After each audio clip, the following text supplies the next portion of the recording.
ನಮಸ್ತೆ, ಜೈ ಶ್ರೀರಾಮ್. ಇವತ್ತಿನ ವಿಡಿಯೋ ಬಂದು ಜೀರಿಗೆ ನೀರು.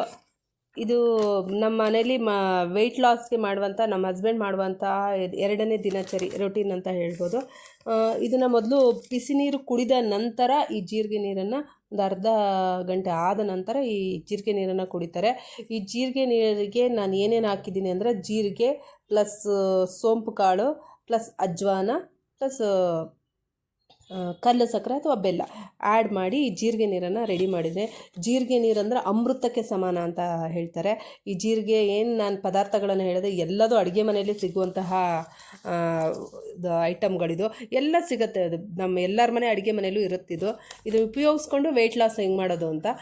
ಇದರಲ್ಲಿ ಉಪಯೋಗ ಏನು, ಜೀರಿಗೆ ಇದನ್ನು ಕುಡಿಯೋದ್ರಿಂದ ಉಪಯೋಗ ಏನು ಅಂದರೆ ರೋಗ ನಿರೋಧಕ ಶಕ್ತಿಯನ್ನು ಹೆಚ್ಚಿಸುತ್ತೆ. ಇದರಲ್ಲಿ ವಿಟಮಿನ್ ಎ, ಸಿ ಇದೆ, ಸೋಂಕಿನ ವಿರುದ್ಧ ಹೋರಾಡುತ್ತೆ. ಅದೇ ರೀತಿ ಜೀರ್ಣಶಕ್ತಿಯನ್ನು ಹೆಚ್ಚಿಸುತ್ತೆ, ಹೊಟ್ಟೆಯನ್ನು ಸ್ವಚ್ಛವಾಗಿರಿಸುತ್ತೆ. ಇದರಲ್ಲಿ ಪೋಷಕಾಂಶಗಳು ಜಾಸ್ತಿ ಇರೋದ್ರಿಂದ ಮೆಗ್ನೀಷಿಯಂ, ಸೋಡಿಯಂ ಇರೋದ್ರಿಂದ ಜೀರ್ಣಕ್ರಿಯೆ ಚೆನ್ನಾಗಿ ನಡೆಯುತ್ತೆ. ಮತ್ತು ಅದೇ ರೀತಿ ಜೀರಿಗೆ ನೀರು ಮೂಳೆಯ ಆರೋಗ್ಯವನ್ನು ಹೆಚ್ಚಿಸ್ತದೆ. ಇದರಲ್ಲಿ ಕಬ್ಬಿಣದ ಅಂಶ ಕೂಡ ಇದೆ. ಅದರಿಂದ ದೇಹ ಉಷ್ಣತೆ ಕೂಡ ಕಡಿಮೆ ಮಾಡುತ್ತೆ. ಉರಿಮೂತ್ರ, ಮಲಬದ್ಧತೆ, ಗ್ಯಾಸ್ಟ್ರಿಕ್, ಹೊಟ್ಟೆ ನೋವು ಎಲ್ಲದಕ್ಕೂ ಇದು ಒಳ್ಳೆಯ ಮನೆಮದ್ದು. ಅದೇ ರೀತಿ ರಕ್ತದೊತ್ತಡ, ಮಧುಮೇಹ, ಹೃದಯ ಸಮಸ್ಯೆಗೂ ಕೂಡ ಇದು ಒಳ್ಳೆಯ ಮನೆಮದ್ದು ಅಂತ ಹೇಳ್ತೀನಿ. ಅದೇ ರೀತಿ ಏನು ಸೋಂಪು ಕಾಳು ಯೂಸ್ ಮಾಡಿದ್ದೀನೋ ಅದು ಬಂದು ಕ್ಯಾನ್ಸರ್ ತಡೆಗಟ್ಟುವಂತಹ ಗುಣಗಳನ್ನು ಹೊಂದಿದೆ. ಅದೇ ರೀತಿ ಬಾಣಂತಿಯರಿಗೂ ಕೂಡ ಹಾಲು ಹೆಚ್ಚಿಸುತ್ತೆ ಅಂತಾರೆ. ಅದು ಕೂಡ ಅದನ್ನು ಕೂಡ ಅದಕ್ಕೆ ಯೂಸ್ ಮಾಡ್ತಾರೆ ಈ ಸೋಂಪು ಕಾಳನ್ನು. ಅದರಲ್ಲೂ ಕೂಡ ವಿಟಮಿನ್ ಸಿ, ಕ್ಯಾಲ್ಶಿಯಂ, ಕಬ್ಬಿಣ, ಮ್ಯಾಗ್ನೀಷಿಯಂ ತುಂಬ ಇದೆ. ಅದರಲ್ಲೂ ಕೂಡ ಅಜ್ವಾನ ಕೂಡ ಜೀರ್ಣಕ್ರಿಯೆಗೆ ಹಾಗೂ ಗ್ಯಾಸು, ಮಲಬದ್ಧತೆ ಇದ್ದಕ್ಕೂ ಕೂಡ ಅಜ್ವಾನನ ಯೂಸ್ ಮಾಡ್ತಾರೆ. ಅದರಿಂದ ಎಲ್ಲದರಲ್ಲೂ ಮೆಡಿಸಿನ್ಸ್ ಚೆನ್ನಾಗಿದೆ. ಅದರಿಂದ ನಾನು ಇದೆಲ್ಲದಕ್ಕೂ ಸೇರಿಸಿ ನಾನು ಈ ಜೀರಿಗೆ ನೀರನ್ನ ಕಾಯಿಸಿದ್ದೀನಿ. ನಿಮಗೆ ಈ ಜೀರಿಗೆ ನೀರು ಹೇಗೆ ಮಾಡಿದ್ದೀನಿ ಅಂದರೆ, ಜೀರಿಗೆನ ಹುರಿದು ನಾನು ಪುಡಿ ಮಾಡಿ ಇಟ್ಕೊಂಡಿದ್ದೀನಿ.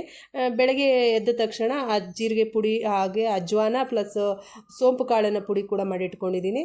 ಅದನ್ನು ಹಾಕಿ ಒಂದು 8 ರಿಂದ 10 ನಿಮಿಷ ಕುದಿಸ್ಬಿಟ್ಟು ಕುಡಿಲಿಕ್ಕೆ ಕೊಡ್ತೀನಿ. ನಿಮಗೆ ಪುಡಿ ಮಾಡ್ಕೊಳ್ಳೋಕೆ ಟೈಮ್ ಇಲ್ಲ ಅಂತ ಹೇಳಿದರೆ ಹಿಂದಿನ ದಿನ ನೈಟೇ ಅದಷ್ಟು ನೆನೆ ಇಟ್ಟು ಬೆಳಗ್ಗೆ ಎದ್ದು ಬಾಯ್ಲ್ ಮಾಡಿಬಿಟ್ಟು ಕುಡೀರಿ. ಇದು ನಾನು ಒಂದೊಂದೇ ದಿನ ಹೇಳ್ತಾ ಬರ್ತಾಯಿದ್ದೀನಿ. ಇದರಲ್ಲಿ ಏನು ಹೇಳೋಕ್ಕೆ ಇಷ್ಟಪಡ್ತೀನಿ ಅಂದರೆ, ಇದನ್ನು ಕುಡಿಯೋದ್ರ ಜೊತೆಗೆ ನಮಗೆ ವೆಯ್ಟ್ ಹೇಗೆ ಆಗೋಕ್ಕೆ ಟೈಮ್ ತಗೊತೋ ಅದೇ ರೀತಿ ಅದು ಕಡಿಮೆ ಆಗೋಕ್ಕೂ ಕೂಡ ಟೈಮ್ ತಗೊಳುತ್ತೆ. ಅದರಿಂದ ಏನು ಮಾಡಿ ಸ್ವಲ್ಪ ಕಾಯಬೇಕು. ಅಂದರೆ ಯಾವುದೇ ಅಮೃತ ಆದರೂ ಕೂಡ ವಿಷನೇ ಅಂತ ಹೇಳ್ತಾರೆ. ಜಾಸ್ತಿ ಯಾವುದನ್ನು ತೊಗೋಬಾರ್ದು. ಯಾಕಂದರೆ ಒಂದೇ ಸಮ ನಾನು ವೆಯ್ಟ್ ಕಡಿಮೆ ಆಗಬೇಕು ಅಂತ ಹೇಳಿ ಇದ್ದಕ್ಕಿದ್ದಾಗ ಎಷ್ಟಾಯ್ತು ಅಷ್ಟು ಕುಡಿಯೋದೆಲ್ಲ ಮಾಡಬಾರ್ದು. ಅದನ್ನು ಒಂದು ವೀಕ್ಲಿ 3 ಡೇಸ್ ಈ ಜೀರಿಗೆ ನೀರನ್ನು ಮಾಡಿಕೊಂಡು ಕುಡೀರಿ. ಅದೇ ರೀತಿ ಮತ್ತೊಂದು ಏನು ಹೇಳ್ತೀನಿ ಅಂದರೆ, ಬೆಳಗ್ಗೆ ಟೈಮು ಸ್ವಲ್ಪ ಕಡಿಮೆ ಟಿಫನ್ ಮಾಡಿ, ಮಧ್ಯಾಹ್ನ ಸ್ವಲ್ಪ ದಾಲ್, ರೈಸ್, ಚಪಾತಿ ತಿನ್ನಿ, ನೈಟು ಒಂದು 6 to 7:30 ಒಳಗೆ ಊಟ ಮಾಡಿ. ಇಂಥದ್ದೆಲ್ಲ ಮಾಡೋದ್ರಿಂದ ನಿಮಗೆ ವೆಯ್ಟ್ ಲಾಸ್ ಖಂಡಿತ ಆಗುತ್ತೆ.